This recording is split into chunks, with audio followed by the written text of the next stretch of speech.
जय हिंद दोस्तों, मैं हूं प्रभात। बीसीएस शिक्षा के मंच पे आप तमाम अभ्यर्थियों का हार्दिक अभिनंदन है। चर्चा के मुख्य बिंदु में आज हम लेकर आए हैं सेट प्रैक्टिस का नंबर 3। सेट प्रैक्टिस नंबर 3 है। ये सारे के सारे प्रश्न हमारे प्रीवियस वीडियो जहां हम लोगों ने अप्रैल महीने के प्रतियोगिता दर्पण के सारे कंटेंट पे डिस्कशन किया था उससे आधारित है। आप किसी भी प्रतियोगी परीक्षा का हिस्सा बनने जा रहे हैं उसके लिए ये पूरा का पूरा कंटेंट अत्यंत ही महत्वपूर्ण है। तो सेशन में आगे बढ़ने से पहले एक बार फिर से मैं आप सभी को याद करा दूं कि यदि आपने चैनल को सब्सक्राइब नहीं किया है तो चैनल को जरूर सब्सक्राइब कर लें ताकि आपको टाइमली नोटिफिकेशन मिलता रहे। साथ ही साथ बेल आइकन को भी प्रेस जरूर कर लें। आइए चलते हैं सेशन में। मैंने बताया था आपको कि हम लोग लगभग अप्रैल महीने से संबंधित 100 प्रश्नों को लेकर आ रहे हैं। इससे पहले के सेट नंबर 2 में 20 प्रश्नों का हम लोग डिस्कशन कर लिया है। यहाँ हम लोग 40 प्रश्न के अराउंड डिस्कशन करने जा रहे हैं। आइए चलते हैं सेशन में, बात करते हैं अपने प्रश्नों की। पहला प्रश्न जो है वहाँ देखते हैं, जो डिफेंस सेक्टर से है। रक्षा मंत्री राजनाथ सिंह ने संजय का शुभारंभ किया है, ये क्या है? तो संजय के बारे में पूछा जा रहा है। संजय के बारे में आप लोगों ने सुना होगा, जब 26 जनवरी का आरटी परेड चल रहा था दिल्ली में, तो उस समय इस व्हीकल को डेमोन्स्ट्रेट किया गया था। डिफेंस मिनिस्ट्री के द्वारा इसको डेमोन्स्ट्रेट किया गया था। यह जो पूरा का पूरा एक व्हीकल है जिसके ऊपर आप देख सकते हैं कि एंटीना भी लगा हुआ है। इसके पास अपना रडार है और ये बैटल फील्ड पे सर्विलेंस देने का काम करता है। तो इसमें से जो सही उत्तर हो जाएगा आपका बहुभाषी संचार प्रणाली, युद्ध क्षेत्र निगरानी प्रणाली, तो बीएसएस। तो संजय का नाम हम लोगों ने कहाँ सुना हुआ है? संजय का नाम हम लोगों ने महाभारत में सुना हुआ है। तो उन्हीं के नाम पे इसको नाम दिया गया है। ये पूरा का पूरा जो ट्रक माउंटेड व्हीकल है, इसके पास अपनी रडार कैपेबिलिटी है। ये सामने के एरिया को विजुअलाइज कर सकता है और ट्रक के अंदर बैठे बैठे ऑपरेशनल रूम जो होता है वहाँ पे ये सारे युद्ध क्षेत्र का एक सीन प्रस्तुत कर सकता है, जिसके आधार पे अर्ली मॉर्निंग के आधार पे वहाँ पे आर्मी या एयरफोर्स वहाँ से टैक्टिकल एक्शन ले सकती है। तो सही उत्तर होगा आपका ऑप्शन नंबर बी, जिसको हम लोग युद्ध क्षेत्र निगरानी प्रणाली अर्थात बैटल फील्ड स्ट्राइक सर्विलेंस कहते हैं इसको। इस बात को आप याद रखेंगे। इसी चीज़ को क्या कहते हैं? Battle field surveillance system. याद रखिएगा, बैटल फील्ड सर्विलेंस सिस्टम इस पूरे व्हीकल का नाम है। आगे चलते हैं। निम्नलिखित में से किसे भारत का मुख्य चुनाव आयुक्त नियुक्त किया गया है? तो चुनाव आयुक्त आपको पता है कि इस बार जो है वो राजीव कुमार को बदला गया है। और देश को कौन से मिले हैं? 26 जो है वो चीफ इलेक्शनल कमिश्नर मिले हैं। ये पूरा का पूरा जो प्रोसेस है काफ़ी ज़्यादा चर्चे में इसलिए था क्योंकि इसके ऊपर सुप्रीम कोर्ट ने अपना सुझाव दिया था कि जो चुनाव आयुक्त होते हैं उसके चुनाव के लिए आप देखेंगे कि विपक्ष की तरफ से भी एक बंदा होना चाहिए, पक्ष में भी एक आदमी होना चाहिए, मतलब जिसकी सरकार है वहाँ से भी प्रधानमंत्री को कहा गया था, और एक आदमी जो है वो न्यायपालिका से रखने की बात कही गई थी क्योंकि इलेक्शन कमीशन जो कमिश्नर होते हैं वो लोकतंत्र की नींव रखते हैं। तो इसके लिए ये वर्डिक्ट आया था, लेकिन ऐसा हुआ नहीं। यहाँ पे जो 3 मेंबर थे, इसमें 2 जो मेंबर जो हैं वो जो गवर्नमेंट साइड से थे और 1 मेंबर लीडर ऑफ अपोजिशन को रखा गया था, और यहाँ पे सीजीआई को इस पूरे मामले से बाहर रखा गया था। इसलिए ये पूरा का पूरा मामला जो है वो चर्चे में है। तो सही उत्तर आपका हो जाएगा ज्ञानेश कुमार। ये ज्ञानेश कुमार अभी भारत के 26वें मुख्य चुनाव आयुक्त बने हुए हैं। इस बात को आप याद रखेंगे। इसके बारे में विशेष चर्चा हमने किया हुआ है सेशन में, वहाँ जाके आप वीडियो को देख सकते हैं। अगला है, पराक्रम दिवस प्रतिवर्ष मनाया जाता है, किसकी जयंती मनाया जाता है? तो पराक्रम दिवस आपको पता है कि नेताजी सुभाष चंद्र बोस की जन्मतिथि है। तो ये प्रतिवर्ष आप देखेंगे कि 23 जनवरी को आप देखेंगे कि पूरे देश में क्या मनाया जाता है? पराक्रम दिवस मनाया जाता है। इस बात को आप याद रखेंगे। 23 जनवरी आप याद रखेंगे क्योंकि 23 जनवरी ही नेताजी सुभाष चंद्र बोस का क्या है, तो जन्म दिवस के रूप में मनाया जाता है। चलते हैं अपने प्रश्न की तरफ। मलेरिया उन्मूलन के संबंध में निम्नलिखित तथ्यों पर विचार कीजिए। स्टेटमेंट्स दिए हुए हैं। जॉर्जिया को 22 जनवरी 2025 को विश्व स्वास्थ्य संगठन के द्वारा मलेरिया मुक्त देश प्रमाणित किया गया है। इस घोषणा के साथ जॉर्जिया उन 45 देशों और एक क्षेत्र की श्रेणी में शामिल हो गया है जिन्होंने यह उपलब्धि हासिल की है। तो ये प्रश्न यहाँ पे इसलिए दिया गया है कि हाल फिलहाल में ही WHO के द्वारा आप देखेंगे कि जॉर्जिया को यहाँ पे क्या किया गया था, मलेरिया मुक्त घोषित किया गया था। WHO की स्थापना कब हुई थी उसको भी याद रखिएगा। 7 अप्रैल 1948 को इसकी स्थापना हुई थी और उसी के आधार पर विश्व स्वास्थ्य दिवस जो है वो 7 अप्रैल को मनाया जाता है। तो 22 जनवरी को इन्होंने ये स्टेटमेंट जो है वो दिया था और घोषित किया था, WHO के द्वारा ही ये घोषित किया गया था कि जो जॉर्जिया है वो मलेरिया मुक्त हो गया है। तो किस आधार पे ये मलेरिया मुक्त जो है वो घोषित किया जाता है कि यदि किसी भी देश से 3 लगातार वर्षों में यदि कोई भी केस नहीं आता है, कम से कम 3 लगातार वर्षों में आप देखेंगे कि कोई मामला जो है वो रिसीव नहीं किया जाता है मलेरिया से संबंधित, या जिसको फ्री करना है तो उसको क्या किया जाता है, उस रोग से मुक्त घोषित कर दिया जाता है। तो इसका सही उत्तर जो है, तो यहाँ जॉर्जिया में पिछले 3 वर्षों से इस तरह के कोई मामले जो हैं वो रजिस्टर्ड नहीं किए गए हैं, रिपोर्ट नहीं किए गए हैं। तो इसमें जो आपका सही उत्तर हो जाएगा ऑप्शन नंबर 4 का सी हो जाएगा। स्टेटमेंट 1 और स्टेटमेंट 2 जो है वो दोनों ही सही है। अगला क्वेश्चन पे चलते हैं। भारत के निम्नलिखित शहरों पर विचार कीजिए। इंदौर, भोपाल, उदयपुर और हैदराबाद। उपयुक्त शहरों में से कौन से शहर दुनिया के 31 वेटलैंड मान्यता प्राप्त शहरों की सूची में शामिल हुए हैं? बहुत ही बढ़िया प्रश्न है। तो इस बार जो वेटलैंड दिवस जो मनाया गया था 2 फ़रवरी को जो मनाया गया था, उसके आधार पे जो इसका समिट या इसका जो जो सारे लोग बैठे हुए थे वो इस बार कहाँ हुआ था? भारत में हुआ था। और इसी समय आपको याद आ रहा होगा कि भारत में पहले 85 वेटलैंड थे, 4 और वेटलैंड को इसी दौरान जोड़ा गया। भारत में वेटलैंड की संख्या कितनी हो गई थी? 89 हो गई थी। लेकिन यहाँ पे एक नया प्रक्रिया भी शुरू किया गया। अब वेटलैंड सिटी, केवल वेटलैंड नहीं दिया जा रहा, पूरा शहर को ही क्या किया जा रहा है? वेटलैंड सिटी के नाम से भी घोषित कर दिया जा रहा है। तो इस बार 2024 के लिए आप देखेंगे, 2025 में ये घोषित हुआ है, लेकिन बेसिकली 2025 में जो ये घोषणा हुई है उसके अंतर्गत भारत में 2 ऐसे शहर हैं, इंदौर और उदयपुर। याद रखिएगा, ये बहुत ही ज़्यादा इंपॉर्टेंट प्रश्न है, डबल स्टार प्रश्न है। ये क्वेश्चन निश्चित रूप से आपसे पूछने की पूर्ण संभावना बन रही है किसी भी परीक्षा में आप जा रहे हैं देने के लिए। तो इंदौर और उदयपुर 2 ऐसे शहर हैं जिसको वेटलैंड सिटी का दर्जा प्राप्त हुआ है और भारत में ये पहली बार प्राप्त हुआ है। इस बात को याद रखेंगे। तो सही उत्तर जो आपका हो जाएगा 1 और 3 जो है यहाँ पे स्टेटमेंट जो है आपके सही है, इसलिए ऑप्शन नंबर बी जो है बिल्कुल करेक्ट उत्तर आपका हो जाएगा। इसके बारे में मैंने सेशन में कवर किया था। तो आपको याद रखना होगा कि भारत में वेटलैंड्स की संख्या यदि पूछी जाएगी तो वो कितनी है? 89 है। इसमें सबसे ज़्यादा जो वेटलैंड है तमिलनाडु के पास 20 है और यूपी के पास कितने हैं? 10 हैं। वर्ल्ड लेवल पे यदि आप बात करेंगे तो यूके के पास सबसे ज़्यादा है, 176 है। सेकंड नंबर पे जो है वो कौन है? आपका मैक्सिको है। वेटलैंड सिटी की आप बात करेंगे तो भारत में भी 2 वेटलैंड सिटी को मंजूरी दे दी गई है। वो आपका कौन है? इंदौर और उदयपुर। इस बात को याद करेंगे। और दोनों ही कहाँ से हैं? तो मध्य प्रदेश से ये संबंध रखते हैं। और पूरा जो वेटलैंड डे मनाया जाता है 2 फरवरी को, और कन्वेंशन जो हुआ था 2 फरवरी 1971 को हुआ था। चलिए आगे बढ़ते हैं। खो खो विश्व कप 2025 के संबंध में निम्नलिखित कथनों पर विचार कीजिए। अभी हाल ही में आप देखेंगे खो खो का वर्ल्ड कप हुआ था और ये पहली बार हुआ था। सबसे बड़ी बात यह है, प्रश्न इसलिए बना है कि ये खो खो का जो आयोजन हुआ था वो पहली बार आप देखेंगे खो खो का आयोजन हुआ था। तो जनवरी 2000 स्टेटमेंट्स पूछा जा रहा है। जनवरी 2025 में नई दिल्ली में पहला खो खो विश्व कप टूर्नामेंट आयोजित किया गया। ठीक है, पहला स्टेटमेंट है। भारतीय पुरुष टीम ने फाइनल में नेपाल को 54-36 से हराकर पहले खो खो विश्व कप पर खिताब पर कब्जा किया है। भारतीय महिला टीम ने भी नेपाल पर 78-40 से शानदार जीत हासिल की है। दूसरा खो खो विश्व कप 2027 में बर्मिंघम यूके में आयोजित किया जाएगा। आपको बताना है कि ये चारों स्टेटमेंट में से कौन सा सही है। तो यहाँ पे आप बता दें कि ये चारों के चारों जो स्टेटमेंट हैं आपके यहाँ पे सही हो जाएंगे। क्यों? क्योंकि आपको पता है कि इस बार जो खो खो विश्व कप 2025 हुआ है, ये पहली चीज़ तो पहली बार इसका पहला एडिशन था और वो एडिशन भारत में हुआ है। और वो भी कहाँ हुआ है? तो न्यू दिल्ली हुआ। और इस पूरे एडिशन के दौरान भारत ने दोनों ही वर्ग का वर्ल्ड कप अपने नाम कर लिया। जिस वर्ल्ड कप में आप देखेंगे मेल और फीमेल इन दोनों क्लास में इन दोनों ने नेपाल को हराया है। साथ ही साथ 2002 वर्षों के बाद आप देखेंगे ये वर्ल्ड कप दोबारा आयोजित किया जाएगा और ये 2027 में कहाँ पे होगा? तो यूके बर्मिंघम में होगा। तो इसलिए हमारा चारों का स्टेटमेंट यहाँ पे सही है। आगे चलते हैं। अमेरिकी राष्ट्रपति के संबंध में निम्नलिखित कथनों पर विचार कीजिए। रिपब्लिकन उम्मीदवार डोनाल्ड ट्रंप 47वें राष्ट्रपति के रूप में शपथ लिए हैं। डोनाल्ड ट्रंप अमेरिकी इतिहास में दूसरे ऐसे राष्ट्रपति हैं जिन्होंने लगातार 2 कार्यकाल नहीं लिए हैं। पहले ग्रोवर क्लीवलैंड थे जिन्होंने 85 से 89 और 93 से 97 तक व्हाइट हाउस में 2 कार्यकाल किए हैं। आपको मालूम है कि अभी हाल फिलहाल में ही यूएसए में क्या हुआ है? चुनाव हुआ है और उस चुनाव में आपको पता है कि जो बाइडन चूंकि अपने आप को उन्होंने इलेक्शन से विड्रॉ कर लिया था, लेकिन उनकी पार्टी को यहाँ सफलता नहीं मिली है और वापस से आप देखेंगे कि डोनाल्ड ट्रंप जो है वो यहाँ चुनाव में जीत कर आ गए हैं।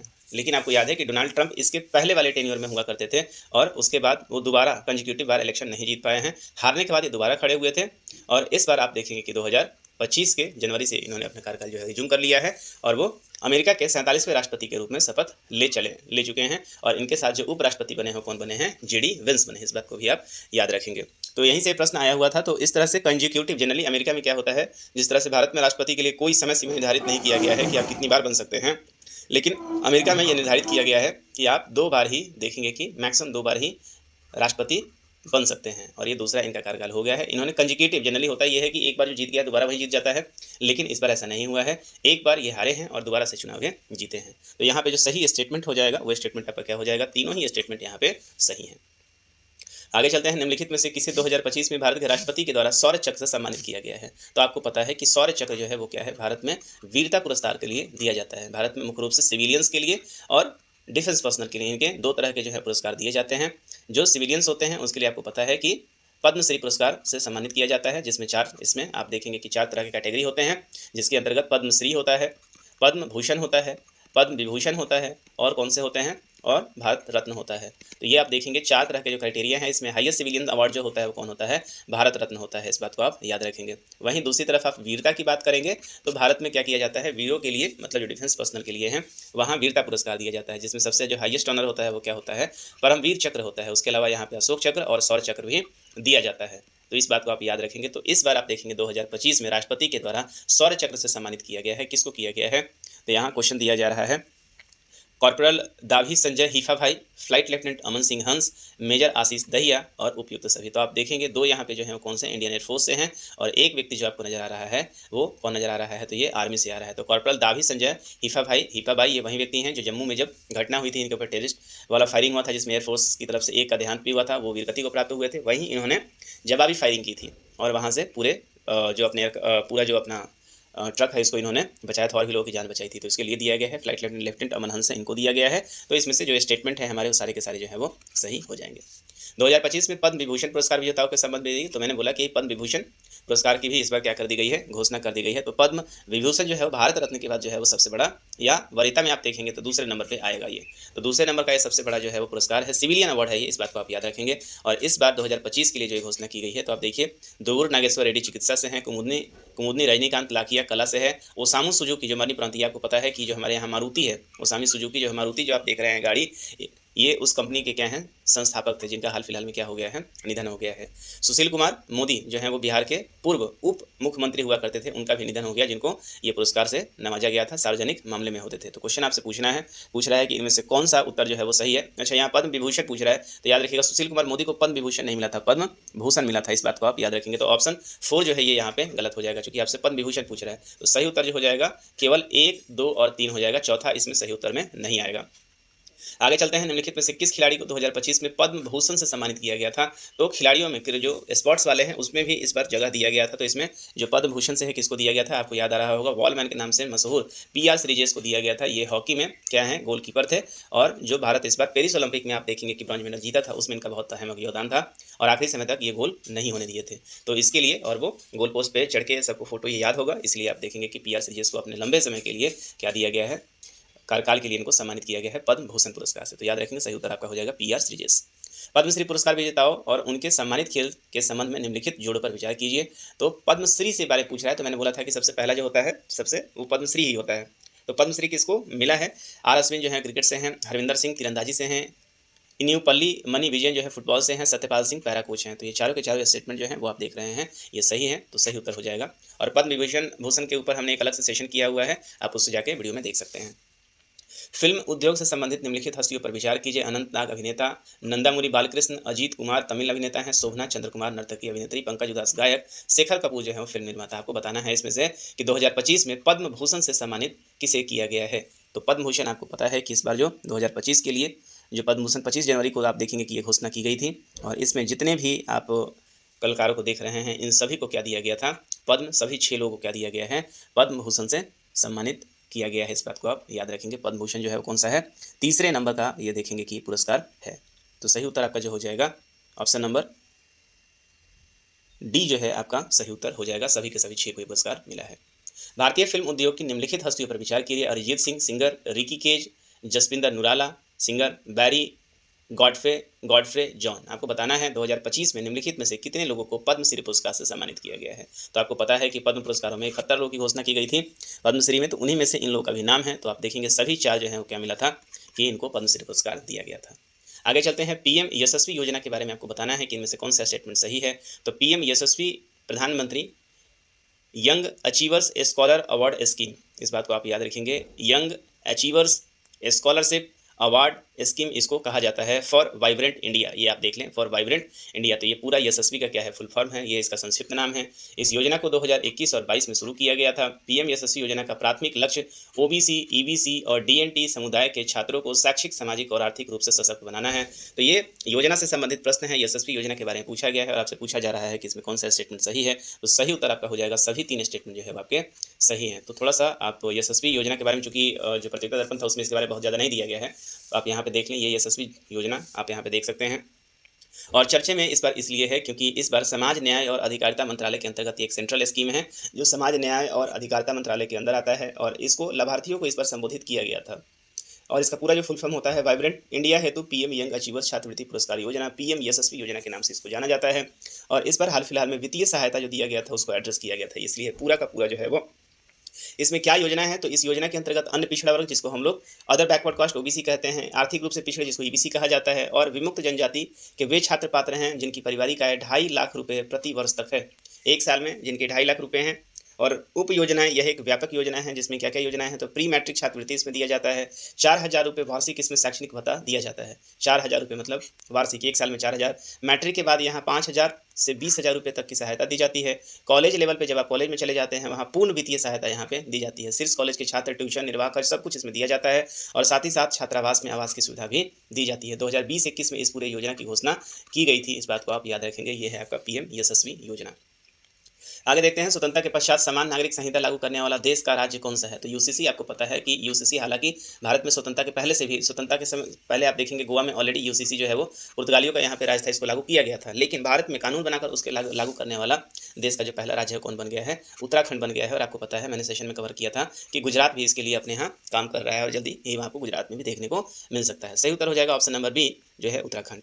2023 OG40 के बारे में निम्नलिखित कथनों में से कौन सा सही है, बताएं आप। यह हाल ही में खोजा गया एक क्षुद्र ग्रह है। इसे नोएडा के एक शिव नादर स्कूल नोएडा की कक्षा 9 के छात्र दक्ष मलिक और 2 अन्य साथियों ने खोजा है। नासा ने इसकी पुष्टि कर दी है और इसको मान्यता भी दे दिया है। ये तीनों छात्र नासा द्वारा IADP अंतर्राष्ट्रीय क्षुद्र ग्रह परियोजना में शामिल हुए हैं, जो अमेरिकी अंतरिक्ष एजेंसी के अंतर्राष्ट्रीय खगोलीय खोज सहयोग से संबंधित एक कार्यक्रम है। तो आपको बता दें ये कि सारे के सारे स्टेटमेंट जो है आपसे यहाँ पे सही हैं, ये चारों के चारों। एक हाल फिलहाल में क्षुद्र ग्रह की खोज की गई है, ये भारतीय स्कूली आप देखेंगे केवल कक्षा 9 के ये छात्र हैं जिन लोगों का नाम है शिव नादर स्कूल से, ये नोएडा का शिव नादर स्कूल था, ये काफ़ी पॉपुलर हुआ था, याद रखेंगे। 2023 OG40 जो है ये एक क्षुद्र ग्रह है। 38वें राष्ट्रीय खेल 2025 किस राज्य में आयोजित किए गए थे, तभी हाल फिलहाल में आपको पता है कि 38 जो है वो नेशनल जो गेम्स है वो कहाँ आयोजित किया गया था, ये उत्तराखंड में आयोजित किया गया था। काफ़ी चर्चे में ये रहा है और आपको पता है ये कहाँ पे हुआ था, उत्तराखंड के विभिन्न शहरों में, जहाँ पे मेनली देहरादून में हुआ था। 28 जनवरी को जो है ये शुरू किया गया था और 11 शहरों में इसका आयोजन किया गया था। मोनाली जो है इसका क्या था, टैगलाइन था, इस बात को आप, जो मोनाली जो है वो क्या है, मैस्कॉट था इसका। और इसमें जो टॉप पे रहा था वो कौन रहा था, सर्विसेज रहा था, इस बात को आप याद रखेंगे। सही उत्तर हो जाएगा उत्तराखंड। आगे चलते हैं, गिलियन बैरे सिंड्रोम के बारे में निम्नलिखित में से कौन सा कथन गलत है। ये देखिए गलत पूछ रहा है, जैसे ही आप गलत पूछे तो अंडरलाइन कर लें और इसको ध्यान से पढ़ें आप। तो गिलियन बैरे सिंड्रोम एक दुर्लभ प्रतिरक्षा तंत्रिका विकार है जो अचानक शून्यता और मांसपेशियों की कमजोरी का कारण बनता है। इस स्थिति में शरीर की प्रतिरक्षा प्रणाली तंत्रिकाओं पर हमला करती है। पुणे में अब तक 200 से अधिक गिलियन बैरे सिंड्रोम के मामले सामने आए हैं। खाद्य प्रदूषण को स्पाइक के संभावित कारण के रूप में पहचाना गया है। तो आपको यहाँ पे बताना है कि कौन सा स्टेटमेंट जो है वो सही है। तो यहाँ पे आपको बता दें कि स्टेटमेंट आप देखेंगे कि जो क्वेश्चन यहाँ पे एक ऑप्शन जो है छूट गया है, लेकिन आप यहाँ पे ऐड कर लेंगे। यहाँ जो पूरा का पूरा जो प्रश्न है उस प्रश्न में कहा गया है कि जो पूछा गया है इसमें कौन सा स्टेटमेंट जो है वो गलत पूछा गया है, यहाँ पे रॉन्ग पूछा गया है। तो आप देखेंगे कि खाद्य संदूषण को स्पाइक के संभावित कारण के रूप में पहचाना गया है। ये वाला जो ऑप्शन है ये आपका यहाँ पे गलत है। तो सही उत्तर जो हो जाएगा आपका ऑप्शन नंबर डी हो जाएगा। इस बात को आप याद रखेंगे। गिलियन सिंड्रोम जो है वो क्या है, प्रतिरक्षा तंत्रिका विकार है, इस बात को याद रखेंगे। और खाद्य संदूषण को स्पाइक के संभावित कारण के रूप में इसे नहीं समझा जाता है। तो ऑप्शन डी जो है वो आपका क्या हो जाएगा, गलत हो जाएगा। क्वेश्चन नंबर 19 पे चलते हैं। राष्ट्रीय राजधानी क्षेत्र दिल्ली के बारे में निम्नलिखित में से कौन सा कथन सही है। NCR के नाम से इसको जाना जाता है। तो राष्ट्रीय राजधानी क्षेत्र दिल्ली के मुख्यमंत्री की नियुक्ति उपराज्यपाल की सिफारिश पर भारत के राष्ट्रपति के द्वारा की जाती है। रेखा गुप्ता राष्ट्रीय राजधानी क्षेत्र दिल्ली की 10वीं मुख्यमंत्री बनी है और रेखा गुप्ता राष्ट्रीय राजधानी क्षेत्र दिल्ली की 4थी महिला मुख्यमंत्री बनी है। तो आपको पता है कि अभी हाल फिलहाल में क्या हुआ था, दिल्ली में इलेक्शन हुआ था और दिल्ली में लगभग अपने 10 वर्षों के कार्यकाल के बाद यहाँ पे आम आदमी पार्टी को एक बहुत ही बड़े हार का सामना करना पड़ा है। और अब यहाँ पे बीजेपी अर्थात एनडीए जो गठबंधन है वो यहाँ पे क्या है, सरकार में आ चुकी है। और इसमें आप देखेंगे कि ये दिल्ली में मुख्यमंत्री के नाम पे आप देखेंगे, मुख्यमंत्री के श्रेणी में ये 10वें नंबर की मुख्यमंत्री बनी है रेखा गुप्ता। साथ ही साथ ये 4th नंबर की महिला मुख्यमंत्री भी बनी है। सबसे पहला यहाँ पे जो नाम आता है वो कौन है, सुषमा स्वराज थी यहाँ पे। दूसरे नंबर पे बनने वाली कौन थी यहाँ पे, तो यहाँ पे शीला दीक्षित काफ़ी लंबे समय कांग्रेस से थी। तीसरे नंबर पे आतिशी मारलेना, जो कि आखिरी समय जब अरविंद केजरीवाल जेल गए थे तो अब आतिशी मारलेना को कुछ समय के लिए यहाँ बनाया गया था। और चौथे नंबर पर अब इलेक्शन हो चुका है, कौन बनी है, तो रेखा गुप्ता बन गई हैं। आपको बताना है यहाँ पे कौन सा स्टेटमेंट सही है। तो आप देखेंगे कि 1, 2 और 3 तीनों ही स्टेटमेंट आप यहाँ पे सही मानेंगे। विशेष सेशन मैंने कवर किया हुआ है वीडियो में, वहाँ जाकर देख सकते हैं। ICC अवार्ड 2024 के संदर्भ में निम्नलिखित कथनों पर विचार करना है। भारतीय सलामी बल्लेबाज स्मृति मंदाना को ICC महिला one day cricketer of the year 2024 चुना गया है। न्यूजीलैंड की अमेलिया केर को ICC महिला T20 के लिए क्रिकेटर ऑफ द ईयर चुना गया है। तो इसमें से कौन से स्टेटमेंट सही हैं, तो याद रखेंगे कि इसमें जो है आपके दोनों ही स्टेटमेंट सही हैं। मेल में आप देखेंगे, मेल वाले वर्ग में किसको, जसप्रीत बुमराह को दिया गया था। फीमेल वाले में स्मृति मंदाना को दिया गया था। और T20 क्रिकेट में आप देखेंगे कि किसको दिया गया है, तो ये न्यूजीलैंड की अमेलिया केर को दिया गया है। इस बात को आप याद रखेंगे। 21 नंबर प्रश्न पे हम लोग चलते हैं। यहाँ देखिए निम्नलिखित तथ्यों पर विचार कीजिए। भारतीय तेज गेंदबाज जसप्रीत बुमराह को ICC पुरुष test cricketer of the year चुना गया है 2024। जसप्रीत बुमराह सम्मान पाने वाले भारत पहले तेज गेंदबाज हैं। तो सही उत्तर आप देखेंगे यहाँ पे ये स्टेटमेंट आपसे पूछा जा रहा है कि सही स्टेटमेंट यहाँ पे कौन सा है। तो आप देखेंगे दोनों स्टेटमेंट आप देखेंगे यहाँ पे क्या हो जाएगा, आपका सही हो जाएगा। इस बात को आप याद रखेंगे, 1 और 2 दोनों सही हो जाएगा। और जसप्रीत बुमराह आप देखेंगे कि विराट कोहली के बाद दूसरे ऐसे खिलाड़ी बने हैं जिनको 2 बार ये आईसीसी पुरुष क्रिकेटर अवार्ड से चुना गया है। निम्नलिखित में से किसे 2024 में स्टैंड आउट महिला के रूप में आईसीसी महिला क्रिकेटर ऑफ द ईयर के लिए सम्मानित किया गया है, जो रास्ले हे हुई फ्लिंटॉफ ट्रॉफी से सम्मानित इसको किया गया है। तो आप देख सकते हैं इसका सही उत्तर जो हो जाएगा वो हो जाएगा अमेलिया कीर, जो है वो कौन है, न्यूजीलैंड के थे। आगे चलते हैं, निम्नलिखित में से किसी आईसीसी मेंस दिवसीय ODI cricketer of the year से सम्मानित किया गया है। तो ये देखिए ये क्या पूछा जा रहा है, आईसीसी के द्वारा आपको वनडे फॉर्मेट में क्रिकेटर ऑफ द ईयर किसे चुना गया है। तो ओडीआई के लिए जो है वो जसप्रीत बुमराह टेस्ट के लिए थे, टी20 के लिए अमेलिया कीर को दिया गया था, महिलाओं में वनडे में स्मृति मंदाना को मिला था। यहाँ मेल वाले में आप देखेंगे कि वनडे में बेस्ट क्रिकेटर जो है वो किसको इस बार मिला था, तो अजमतुल्ला उमरजई को मिला हुआ था। इस बात को आप याद रखेंगे। और अजमतुल्ला उमरजई कहाँ से हैं, अफगानिस्तान से हैं। आसमान काफ़ी बेहतरीन प्रदर्शन इनका रहा था वनडे में, इसलिए इस बार इनको ये ओपनर बल्लेबाज हैं अफगानिस्तान के। अंतरिक्ष अनुसंधान में भारत के शानदार प्रदर्शन के संदर्भ में निम्नलिखित कथनों पर विचार कीजिए। स्वदेशी क्रायोजेनिक चरण वाले GSLV F-15 ने NBS-2 उपग्रह को भूमि स्थिर स्थानांतरण कक्षा में स्थापित नहीं हो सका। यह इसरो का 100वां प्रक्षेपण था। NBS-2 NBS श्रृंखला का दूसरा उपग्रह था जो अपने पूर्ववर्ती NBS-1 की तरह C बैंड में रेजिंग पेलोड के अलावा L1, L5 और S बैंड के नेविगेशन पेलोड के साथ कॉन्फ़िगर किया गया था। तो ये काफ़ी चर्चे में आया था, इस बात को आप याद रखेंगे। इसे पूछा रहा है कौन सा स्टेटमेंट सही है। तो इसमें आपको याद आ रहा होगा कि हाल ही फिलहाल में इसरो के द्वारा आप देखेंगे कि GSLV के द्वारा इसको भेजा गया था। GSLV का क्या था, ये 15वां देखेंगे ये उड़ान हुआ था जो सफल नहीं हो पाया था। और क्रायोजेनिक इंजन के लिए ये 11वां उड़ान था। 29 जनवरी को आप देखेंगे इसको लॉन्च किया गया था, 29 जनवरी को इसको लॉन्च किया गया था। और कुल मिला के आप देखेंगे कि ये 100वां लॉन्च भी था। तो भारत का जो क्या था, ये 100वां लॉन्च भी हुआ था। इस बात को आप याद देखेंगे, 100 लॉन्च था, लेकिन ये सफल नहीं हो पाया था। NBS जो है नेविगेशन सैटेलाइट है और ये NBS-1 को रिप्लेस करने के लिए गया था, लेकिन ये अपने डिजायर कक्षा में स्थापित नहीं हुआ था। इस बात को आप याद रखेंगे। तो सही उत्तर जो हो जाएगा आपका ऑप्शन नंबर C, तीनों ही स्टेटमेंट जो है वो आपके सही हैं। बदहाल गांव अज्ञात मूल की एक रहस्यमय बीमारी के कारण कई मौतों के कारण चर्चा में बना हुआ है। आपको बताना है ये किस राज्य केंद्र शासित प्रदेश में है। तो ये पूरा का पूरा आप देखेंगे बहुत ही ज़्यादा चर्चे में हुआ था। यहाँ कम से कम 17 स्थानीय लोगों की इससे मौत हो गई थी। तो ये कहाँ पे है, ये जम्मू के राजौरी क्षेत्र में ये पड़ता था। तो सही उत्तर हो जाएगा आपका जम्मू और कश्मीर जो है वो क्या बन चुका है, अब UT बन चुका है। तो ये यहाँ पे बीमारी रिपोर्ट किया गया था।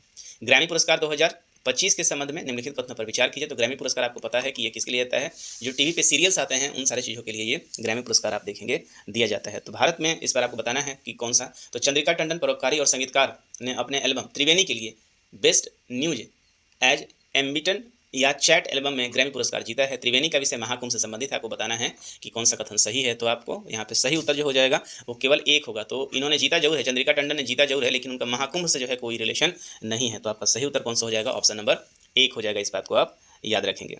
और इनकी एल्बम कौन सी थी, त्रिवेणी जो है वो इनकी एल्बम थी, इसको भी याद रखेंगे। निम्नलिखित पहलों पर विचार कीजिए। निर्भया गढ़ी, मोह गोल्हा जिया, कल्पना अभियान, स्वर्ण कालिका और वीरांगना योजना, ये सब को मिलाकर एक योजना के रूप में जो है वो लॉन्च किया गया है। तो उड़ीसा सरकार के द्वारा बेटी बचाओ बेटी पढ़ाओ कार्यक्रम के तहत उपयुक्त में से कितनी पहले शुरू की गई हैं। तो ये भी हाल फिलहाल में उड़ीसा सरकार में, आपको पता है उड़ीसा में अभी हाल फिलहाल में NDA लेड गवर्नमेंट का फॉर्मेशन हुआ है। तो यहाँ पे ये लॉन्च किया गया है और इसके अंतर्गत ये पाँचों के पाँचों योजनाओं जो है वो बेटी बचाओ बेटी पढ़ाओ के लिए हैं। तो सही उत्तर हो जाएगा सभी 5। निम्नलिखित में से कौन सा या कौन से कथन सही है। कर्नाटक में केविन शहर की स्थापना की जा रही है। केवल विदेशी विश्वविद्यालय ही केविन शहर में अपने परिसर की स्थापना कर सकेंगे। तो आपको पता है ये काफ़ी चर्चे में रहा था कि कर्नाटक में एक नए तरह का जो है वो पहल शुरू किया गया है। एक शहर स्थापित किया जा रहा है जिसका नाम क्या रखा जा रहा है, केविन रखा जा रहा है। यहाँ पे शिक्षा से संबंधित सारे यूनिवर्सिटीज़ होंगे, नॉलेज होगा, नवाचार के लिए इन सारी चीज़ों को प्रारंभ किया जा रहा है। और ये एक विदेशी विद्यालयों के साथ साथ यहाँ भारतीय विद्यालयों को भी आप देखेंगे कि यहाँ पे खोलने की अनुमति मिली है। कुल मिला के आप देखेंगे यहाँ पे 5000 एकड़ में इस पूरे शहर को क्या किया जा रहा है, स्थापित किया जा रहा है। तो यहाँ पे आप देखेंगे दूसरा जो स्टेटमेंट है कि केवल विदेशी विश्वविद्यालय होंगे, ये गलत हो जाएगा क्योंकि यहाँ पे भारतीय विश्वविद्यालय भी होंगे। तो सही उत्तर हो जाएगा केवल 1 जो है वो आपका सही स्टेटमेंट हो जाएगा। आगे चलते हैं। राष्ट्रीय सफाई कर्मचारी आयोग NCSK का कार्यकाल कितनी अवधि के लिए बढ़ा दिया गया है।